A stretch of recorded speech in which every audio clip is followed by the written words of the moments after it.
Let me ask you a question. What kind of communicator are you? Because I thought I was a very good communicator for a long time. And since starting this podcast, I'm finding out I have my little places I can improve, and I think we all can. So today I have invited Erin Roberts to discuss this with us because communication is more than just talking, and we need to amp up our language skills today. Erin, say hi to our audience. Hi, everybody. Hi, Mimi. Thank you so much for having me on the podcast. Oh, I'm so thrilled that you're here because you are the creator of the Confident Communicator Method, which sounds very impressive. And this is a unique performing arts. You have a performing arts background, correct? I Yep. do.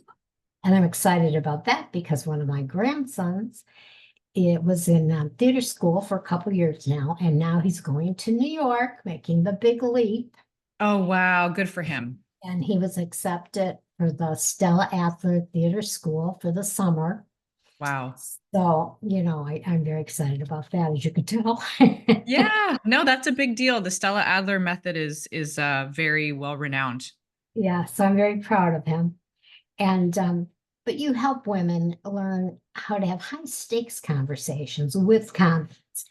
Because, I know for myself, being a young woman in the 60s and the 70s, very hard to get respected anywhere, in the home, in business, in public. It was horrible. But I was pretty gutsy and I made sure I got heard. Yep. So for over 2 decades, you've been helping mostly women. I said, Yes. Yep. okay. So you've helped singers, actors, public speakers, and just everyday people like us. That's great. Mhm. How to use their voice and how to speak their truth with clarity, power, and expression. Expression is very important. Yep, it is. Really, really is. You can get a lot across without it saying a word.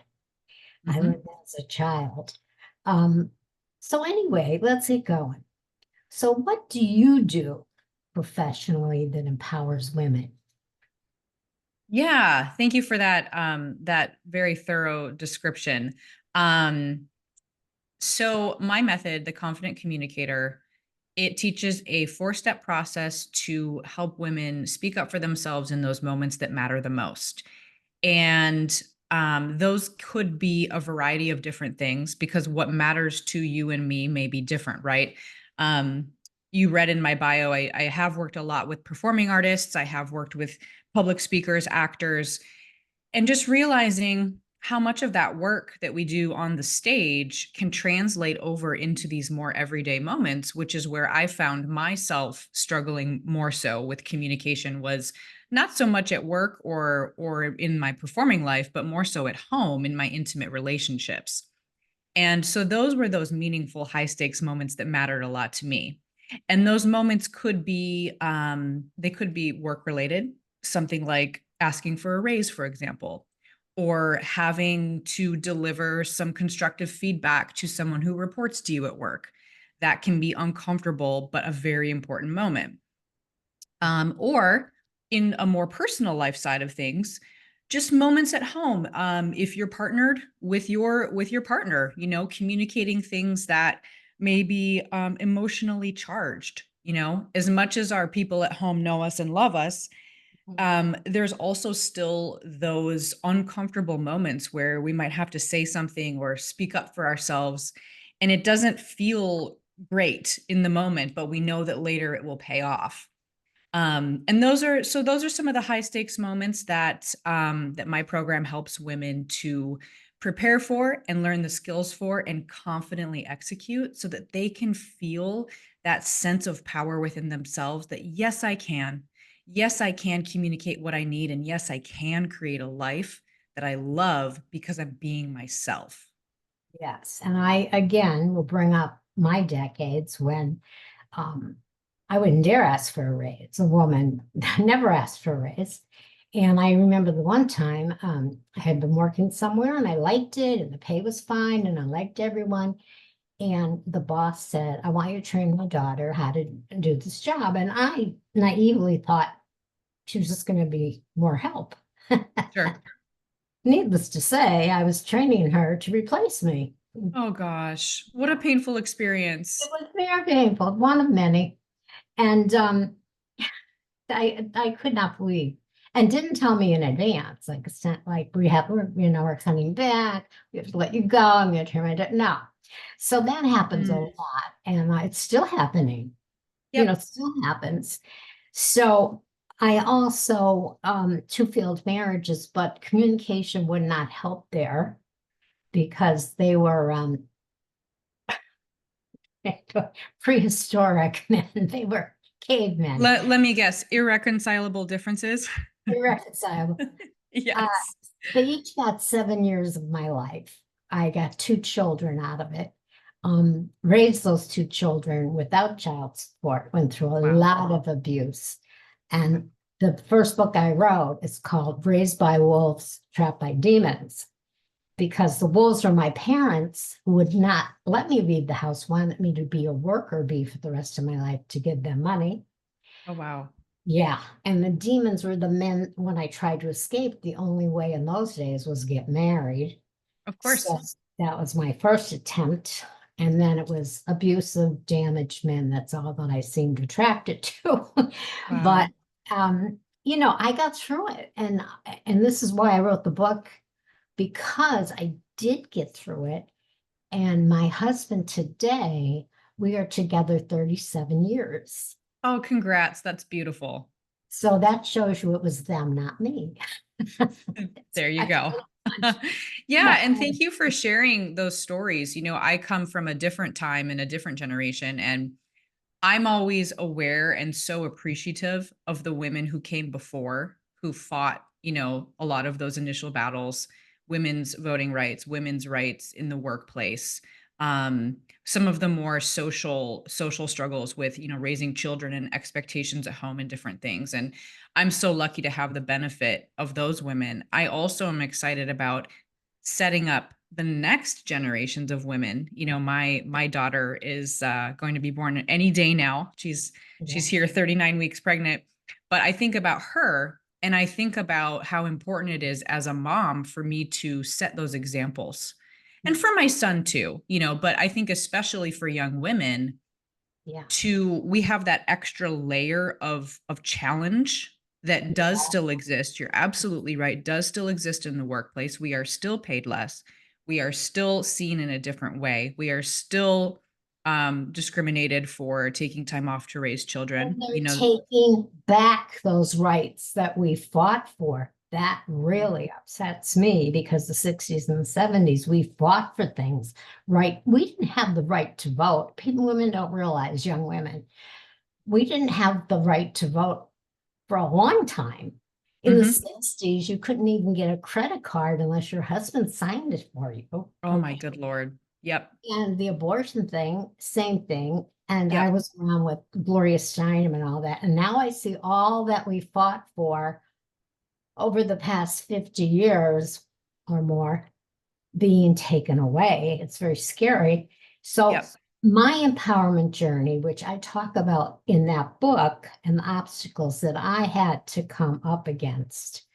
One of the things you mentioned your daughter, and one of the things that I did when I had my two little girls, 18 months apart, was drill into their head that they were going to college.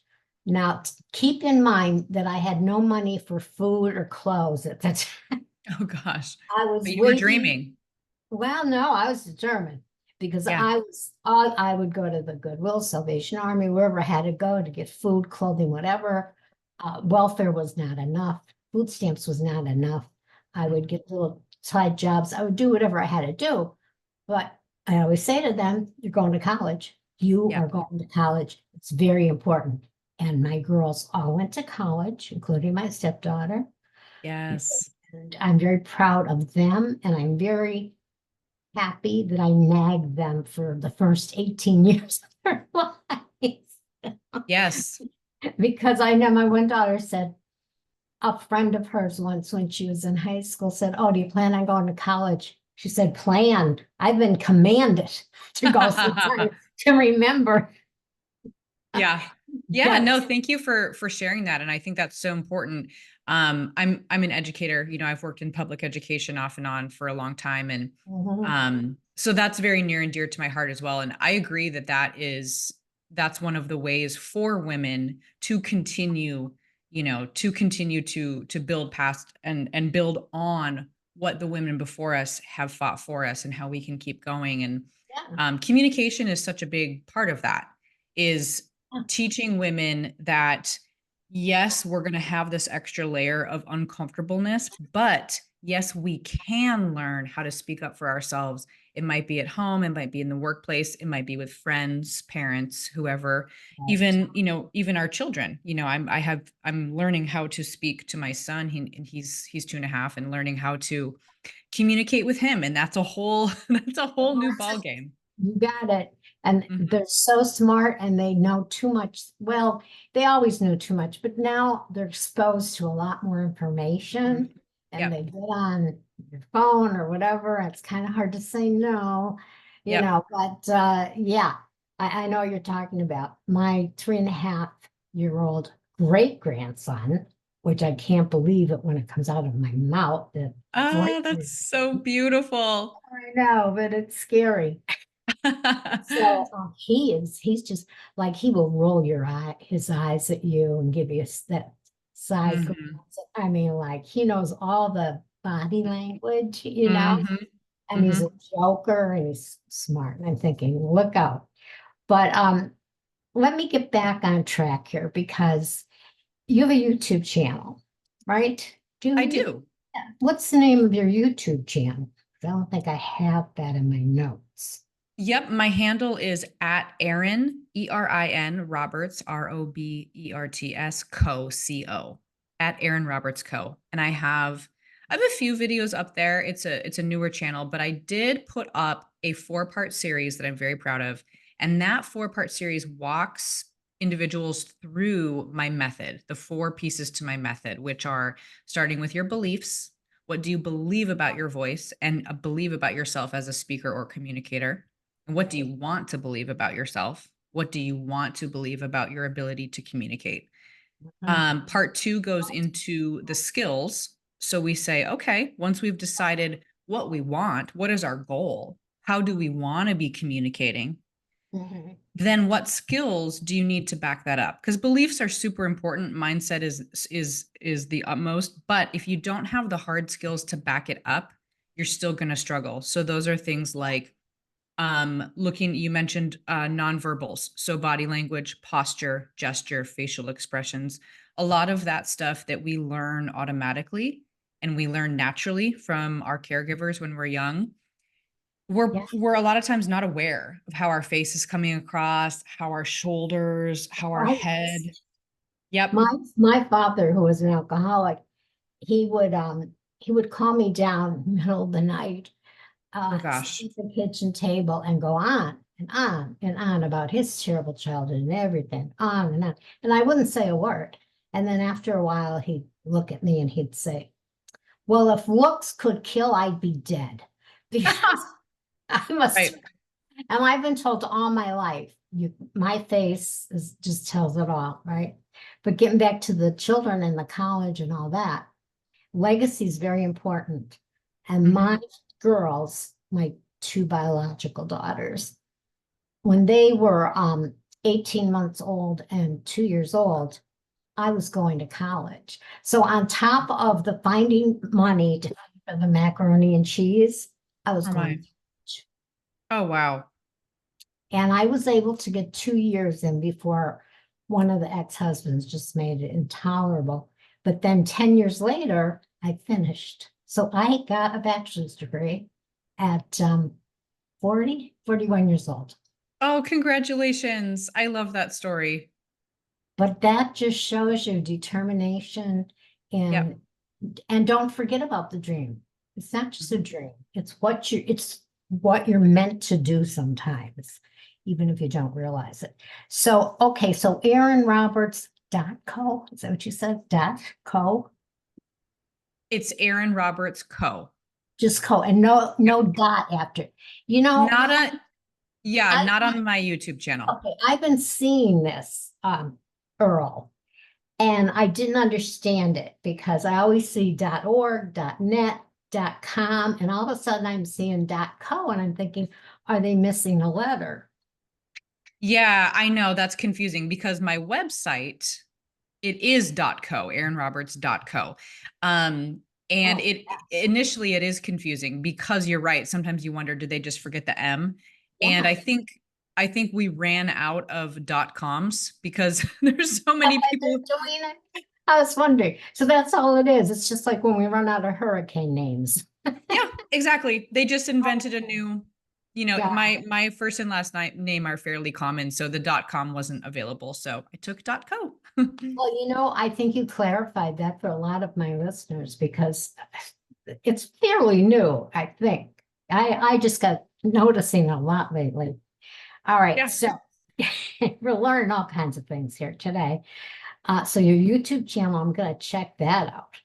And Yeah, please do. let me talk about this because, of course, the life I had, how would I get through it without having PTSD type things in Sure. me, like chronic anxiety and Yep. depression and things that get triggered and popped up. And I've been in and out of counseling for a long time because of that. But there's Mhm. a lot of anxiety with speaking, Yep. right? And you cover that, don't you, about navigating that? What do you Yeah, do? and thank you for bringing that up. I, also like you, I've experienced chronic anxiety off and on in my life for various reasons. And that's why the third part of my method, my third, and you'll see that on my YouTube channel as well. I have a video about preparation. And the phase 3, yep, the preparation phase is where, okay, we've decided what we want to believe. We've worked on some skills. Now we need to actually rehearse that and plan ahead for whatever conversation we want to have. And for those natural communicators out there, those lovely people who it just flows for them, and they don't have to plan ahead, that's great. And there are some natural speakers like that.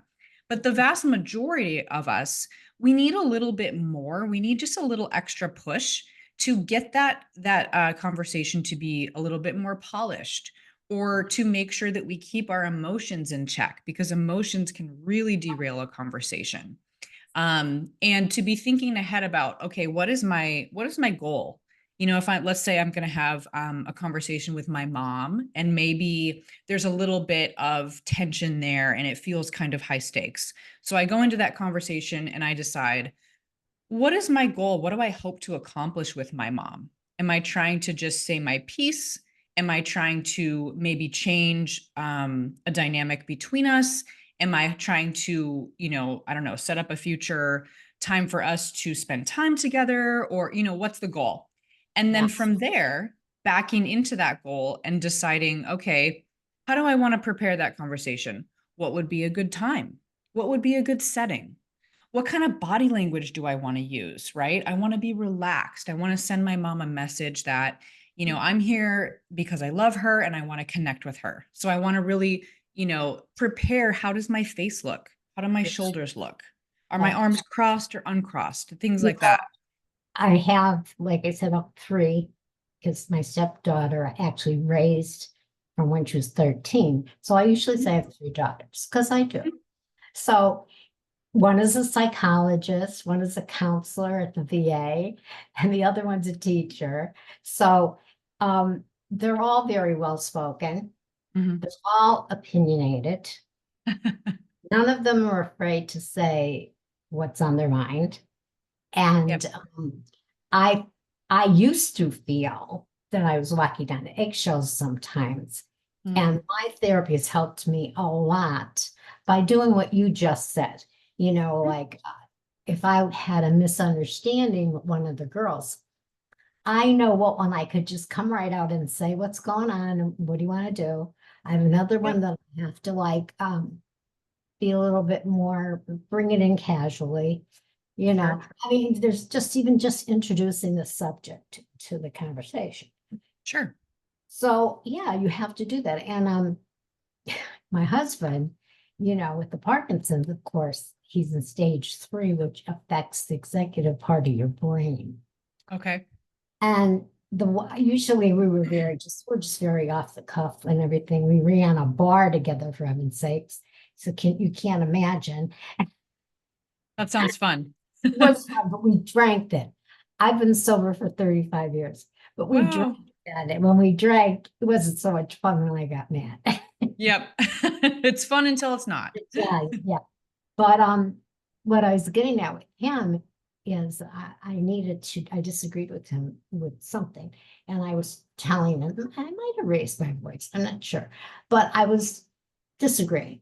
And he looked at me and he said, I couldn't win an argument with you before I had Parkinson's. I surely can't win one now. Yes. Yes. Poor guy. Yeah, and it's true that we do have kind of these natural dynamics that develop with each one of our intimate relationships, Uh, um and that's smart. That's smart communication, is knowing your people and kind of knowing their styles and what is going to resonate with them and what's not. Kind of like you were saying with one of your daughters, there's a little bit more thought that goes into your word choice or how you bring it up versus the other one. And that's been the case for me with my husband. I'm a very direct communicator when I'm at home. I tend to say whatever the first thing that's on my mind. And I've learned from my relationship with him that he's a little bit more sensitive to things like tone and facial expression. And so even if I have the best intent, I want, the best for him, and I'm giving him maybe a suggestion or a piece of advice, if my face is not looking kind, or if my tone is not sounding nurturing, that piece of information is not going to be received by him. He's going to have a block there because of his natural style and what resonates with him. So I've learned a lot of those things too, is slow it down, take my time. Don't, find a moment when it's calm. There's no rush, right? Don't just, when he first walks in the door, don't bombard him with things, right? Those kind of things are not my natural traits. But when we're working with our close family and our people that we really want to connect with them, that's the goal. We want to connect. We want to love them. We want to um, have exchanges of conversation that benefit both of us.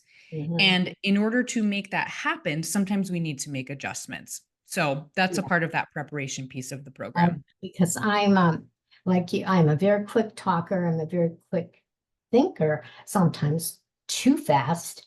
And Mm. so, I mean, I have an idea, I can think about it, implement it, and have it out there. So Yep. I don't do well in a team. The only way I do well in a Yep. team is if I'm running the team. Yes. Because I'm being honest, I'm very good at organization and coming up with plans and delegating and speaking. But Mhm. I was actually on 2 boards of directors, one for my church and one for a nonprofit in my community. Okay. And it just wasn't a good fit Mhm. because one was the conservative, one was the church, too conservative, and churches right now are dying. So they don't need conservative ideas, they need something big. Sure. And the other one, their mission was very different than mine. They were about having Yep. fun, and I was about getting information that would help the seniors, you know, Yep. because I had been an independent living skills trainer for disabled people. That was me. Okay. So finally, I'd kvetch about it to my counselor every 2 weeks, and she'd say, "Okay, you're going to stay on the board," and I'm, "Oh, yeah, I'll just try to." Finally, I don't know how long it took me. I said, "I quit." She said, "Which one?" I said, "Both of them in one day." I did. I just had to because they weren't going to change. Yep. The only thing that changed was me. And obviously, I was not a good fit for either one. Doesn't Yeah. mean my ideas were wrong or I was wrong, but I didn't belong in that mindset. And mindset is very important to me. Yep. Absolutely. Yeah. And I think that's smart. I think knowing yourself and your strengths, knowing what type of communication kind of naturally flows for you, being aligned with the mission of the people that you're working with is so important. And I think too, those opportunities, to say no to something, or to say, I'm going to have to resign from this, or to step back and say, you know what? I was wrong. I thought this was a good fit and it's not. Those things are very, there's a lot of integrity in saying, hey, I made a mistake. I need to change course. But it's so difficult for people to do it because we've kind of invented this thing where like mistakes aren't allowed and we all got to be successful and we all got to know exactly what we're doing. You And have that's an just, ego. Don't forget your ego. It's yeah, an ego thing too, because I'm on the board of directors. So your ego doesn't want you to not be on the board of directors. It's such an important thing. But of course. not if I'm not making anything happen except getting an ulcer. That That's is, right. that's time to say, I'll find something else. So since I quit that, I wrote another book. So there you go. There you go. Look at what, beautiful things can come from changing course, right? And And you I think, recognize. Mhm. yep. And I think that that's why, a part of my program is helping women to even draft a script sometimes, if needed, drafting up a script of how could I say no to something? I'm totally overwhelmed. I don't know how to say no. What Yeah, is a few sentences that I could use as a conversation starter just to get myself started in the conversation and yeah, have a way to gracefully have that conversation? yeah. Because I was very good at things, all of a sudden it was like, oh, she can do our Facebook page, and oh, she can write the article every month for our newsletter, and oh, and you could probably take care of the volunteer list, and you can get a speaker next month. And I'm thinking, oh my gosh, this is a Oh, lot. And oh I wow. was doing it for two different entities, and finally, and then not really being appreciated, like personality Oh, wise, whatever. So, yep. and usually all you need is one person to scowl at you or push up, push back all the time.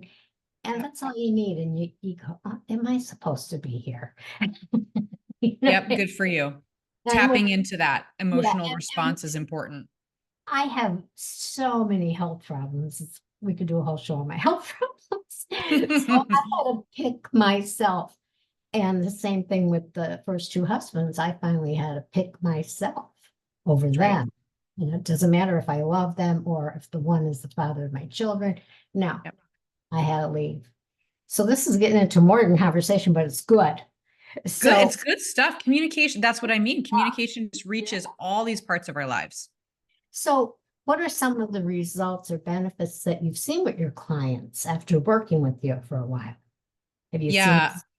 Yeah, I have some amazing women that I've had the privilege of working with, and I've seen their lives really transform through this method.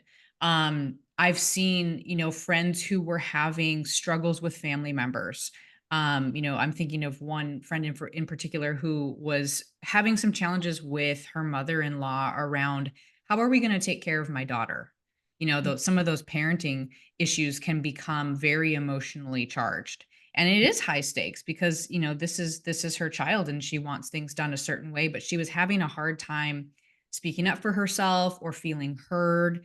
Mhm. Through my program, she was able to figure out some better word choices for how to get her point across, some better body language, some better timing and logistics of those conversations, and figuring out, what is my mother-in-law's communication style? How can I meet her where she is so that I can be heard a little bit better?